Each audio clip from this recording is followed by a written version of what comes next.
गुरुजी सागर प्रणाम। जय हो बड़ो बाबा। विश्व के सभी लोग आज नसीब वाले हैं क्योंकि उन्होंने आपके युग में जन्म लिया है।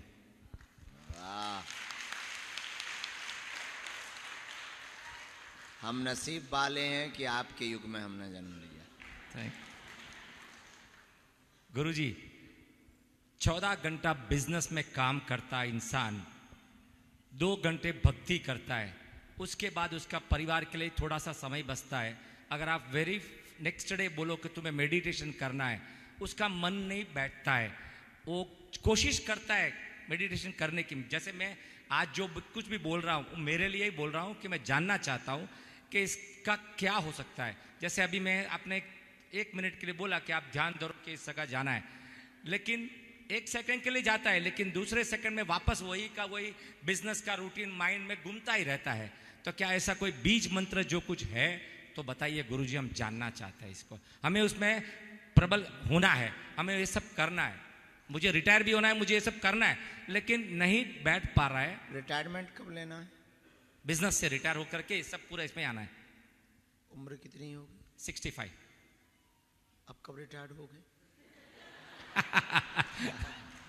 होना चाहते हैं आपके आशीर्वाद से, क्योंकि आप नहीं मानते गुरुजी, हमेशा मैं यही मांगता हूं। एक राजा ने शर्त रखी कि जो हमारी बकरी को भरपेट भोजन कराएगा उसको इनाम देंगे। बकरी को भोजन कराने के लिए बड़े बड़े पाल गडरिए चरवाहे आए, ले गए। दिन भर बकरी को खूब पत्तियां खिलाई, अच्छी अच्छी पत्तियां खिलाई, दाना खिलाया, वापस लाए। राजा ने कहा कि पेट भर गया? बोले भर गया। राजा ने कहा चेक करेंगे? बोले कर लो। जैसी हरी डाली की पत्ती राजा ने रखी तो बकरी की आदत है कि वो एक पत्ती भले ही खाएगी पर खाएगी।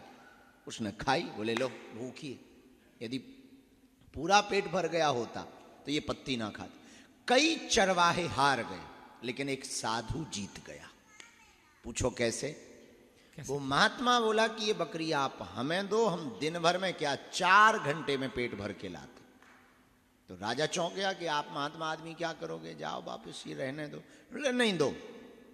महात्मा को 6 घंटे राजा ने दिया। बोले 4 नहीं 6 लो, पेट भर के लाओ। महात्मा ने पत्तियां नहीं खिलाई, एक डंडा लिया। जब वो पत्ती खाने जाए तो दे पटा, वो दूसरी टहनी के पास जाए, पटा, पैरों में, मुंह में, पेट में। 6 घंटे में बकरी ऐसी हो गई, पोलियो हो गया। वापस राजा के पास लेके आए, बोले लो पेट भर गया। राजा ने कहा रोज आती थी तो एकदम दम आती थी, आज तो एकदम ऐसी आई है, ऐसे कैसे पेट भर गया? चेक करते हैं। उसने पत्ती ली और जैसे ही सामने की, महात्मा ने थोड़ा डंडा खटखटाया। बकरी की पहले नजर पत्ती पे गई, फिर डंडे पे गई, फिर महात्मा पे गई। तो इस तरफ पत्ती, मुंह इस तरफ। राजा ने उस तरफ पत्ती की, उसने मुंह इस तरफ किया। उधर पत्ती की, उसने ऊपर कर लिया। तो चरणों में राजा गिर के बोला महाराज ज्ञान बताओ, इसको खिलाया क्या? महात्मा बोले ज्ञान मत पूछो। बोले नहीं बताओ। महात्मा डंडा दिखा के बोले ये खिलाया।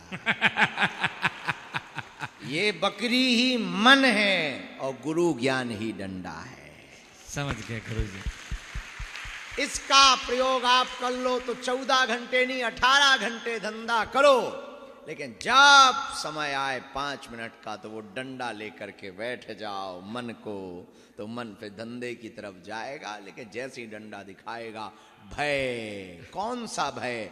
जन्म मरण का भय, पाप का भय, नरक का भय, भोगने का भय, इस संसार का भय, परमात्मा का भय जब मन को आएगा तो भय विन होए न प्रीत। बिना भय के प्रेम नहीं होता। जब मन में भय बैठेगा तो अभय परमात्मा का ध्यान ज्यादा आएगा। Thank you Guruji, thank you. मुझे मेरा जवाब मिल गया गुरुजी, धन्यवाद। लेकिन इस मंच में मैं कुछ एक्सेप्ट करना चाहता हूं कि मैं आपसे जुड़ा हूं, उसका श्रेय मैं गौतम जैन को देना चाहता हूं कि वही मेरी उंगली पकड़ के पहली बार आपको मिलाने के लिए मई महीने में जब आप चेन्नई में पहली बार आए थे, तो मुझे लगे तो इसी मंच पे मैं उनका धन्यवाद करना चाहता हूँ। खुश रहो। Thank you.